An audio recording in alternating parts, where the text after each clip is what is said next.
जय श्रीमन्नारायण, जय श्रीमन्नारायण। माघ मास का 9वां अध्याय। यमदूत कहने लगे, मध्याह्न के समय आया अतिथि मूर्ख, पंडित, वेदवादी या पापी कोई भी हो, ब्रह्म के समान है।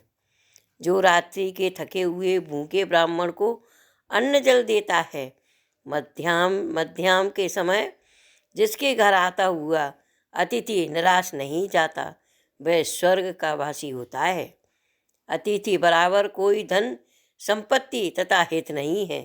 बहुत से राजा और मुनि अतिथि का सत्कार से ब्रह्मलोक को प्राप्त हुए हैं।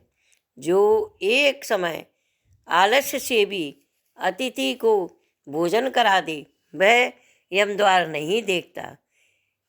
केसरी ध्वज से विवस्वत देव का ने कहा था कि जो कोई इस कर्म भूमि मृत्युलोक से स्वर्गलोक जाने की इच्छा रखता हो, वह अन्न का दान करे।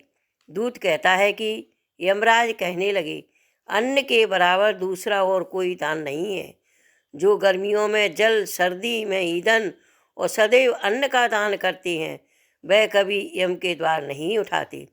जो अपने किए हुए पापों का प्रायश्चित करता है, वह नरक को नहीं देखता है, और प्रायश्चित ना करने वाला मनुष्य नरक में जाता है।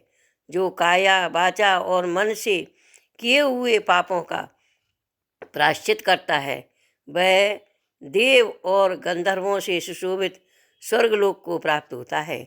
जो नित्य ही व्रत, तप, तीर्थ करते हैं, वह जितेंद्रिय हैं।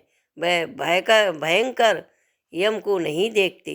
नित्य धर्म करने वाला दूसरे का अन्न, भोजन और दान त्याग दे।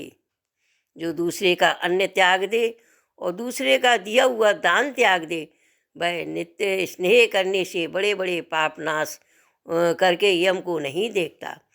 बिना स्नान पवित्रता कैसे हो सकती है?